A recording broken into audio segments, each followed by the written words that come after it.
새엄마의 내복 세벌.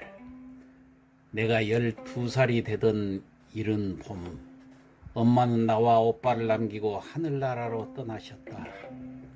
당시 중학생인 오빠와 초등학교 5학년인 나를 아빠에게 부탁한다며 눈물 짓던 마지막 길.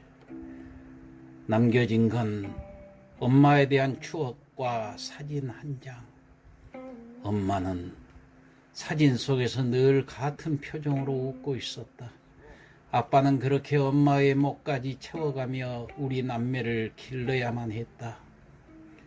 그게 힘겨워서였을까? 중학생이 되던 해 여름, 아빠는 새엄마를 집으로 데려왔다. 엄마라고 부르라는 아빠의 말씀을 우리 남매는 따르지 않았다. 결국 생전 처음 겪어보는 아빠의 매타작이 시작되었고, 오빠는 어색하게 엄마라고 겨우 목소리를 냈지만 난 끝까지 엄마라고 부르지 않았다. 아니, 부를 수 없었다. 왠지 엄마라고 부르는 순간 돌아가신 진짜 엄마는 영영 우리들 곁을 떠나버릴 것 같았기 때문에. 종아리가 회초리 자국으로 피멍이 들수록 난 입을 앙다물었다. 새엄마의 말림으로 인해 매타작은 끝이 났지만 가슴엔 어느새 새엄마에 대한 적개심이 싹트기 시작했다.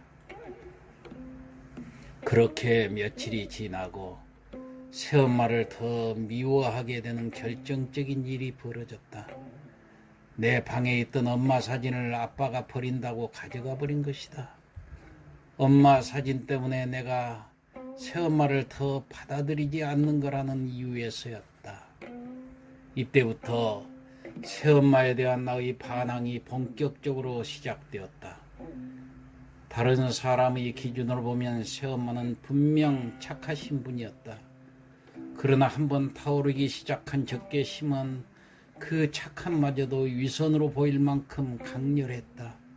난 언제나 새엄마의 존재를 부정하였다. 그해 가을 소풍날이었다. 학교 근처 계곡으로 소풍을 갔지만 도시락을 싸가지 않았다. 소풍이라고 집안 식구 누구에게도 말하지 않았기 때문이다.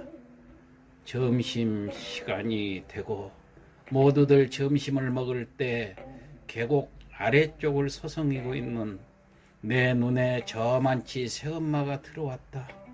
손에는 김밥 도시락이 들려 있었다.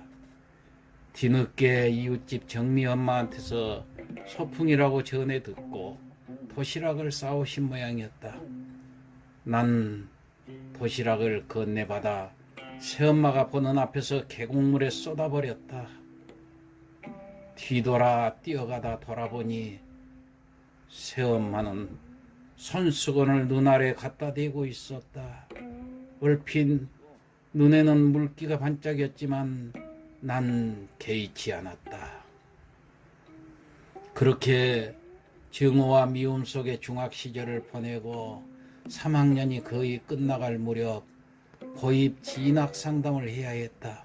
아빠와 새엄마는 담임선생님 말씀대로 가까운 인근의 인문고 진학을 원하셨지만 난 산업체 학교를 고집하였다. 새엄마가 원하는 대로 하기 싫었고 하루라도 빨리 집을 떠나고 싶었기 때문이었다. 집을 떠나면 다시는 돌아오지 않으리라 다짐했다. 결국 내 고집대로 산업체 학교에 원서를 냈고 12월이 끝나갈 무렵 경기도에 있는 그 산업체로 취업을 나가기로 결정됐다. 드디어 그날이 오고 가방을 꾸리는데 새엄마가 울고 있었다. 그럼에도 불구하고 다시 한번 정말 다시는 집에 돌아오지 않으리라 마음속으로 결심했다. 경기도에 도착해서도 보름이 넘도록 집에 연락 한번 하지 않았다. 산업체 공장 생활은 그렇게 시작되었고 낯설미 조금씩 익숙해져 갈 무렵 옷가방을 정리하는데 트렁크 가방 맨 아래 검은 비닐봉투가 눈에 들어왔다. 분명 누군가 가방 속에 넣어놓은 비닐봉투. 봉투 속에는 양말과 속옷 2벌, 그리고 핑크빛 내복 1벌이 들어있었다. 편지도 있었다. 가지런한 글씨체 새엄마였다. 2번을 접은 편지지 안에는 놀랍게도 아빠가 가져간 엄마 사진이 들어있었다. 새엄마는 아빠 몰래 엄마 사진을 간직했다가 편지지 속에 넣어서 내게 준 것이다. 이제껏 독하게 참았던 눈물이 주르륵 흘러내렸다. 눈물 콧물 범벅이 되며 편지를 읽고 또 읽었다. 그동안 쌓였던 감정의 앙금이 눈물에 씻겨 내렸다. 엄마가 돌아가신 이후 처음으로 그날 밤새도록 울고 또 울었다. 첫 월급을 타고 일요일이 되자 난 홍천행 버스를 탔다. 밤새 눈이 많이 내려 들판에 쌓여 있었다. 아빠, 엄마, 그리고 새엄마의 내복. 새엄마, 아니 엄마는 동구 밖에 나와 날 기다리고 계셨다.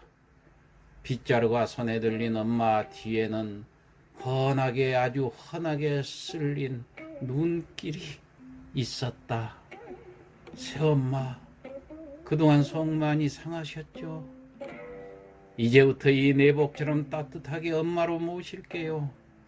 아직도 말로 못하고 속말만 웅얼거리는 나를 서느새 엄마의 따뜻한 2팔이 감싸 안고 있었다. 좋은 생각에서 발췌했습니다. 내가 가진 편견으로 상대방의 마음을 알 수 있는 기회가 충분함에도 불구하고 스스로 차단해버리는 것. 그것은 오히려 어두운 작은 방에 스스로를 가두어 점점 외롭게 만드는 결과를 가져옵니다. 살면서 어찌 미워하지 않고 살 수 있을까요? 그러나 일단 마음을 여세요. 그리고 한번 들여다보세요. 오늘의 명언. 누군가를 미워하고 있다면 그 사람의 모습 속에 보이는 자신의 일부분을 미워하는 것이다. 헤르만 헤세. 따뜻한 말 한마디로 힘이 되어주세요.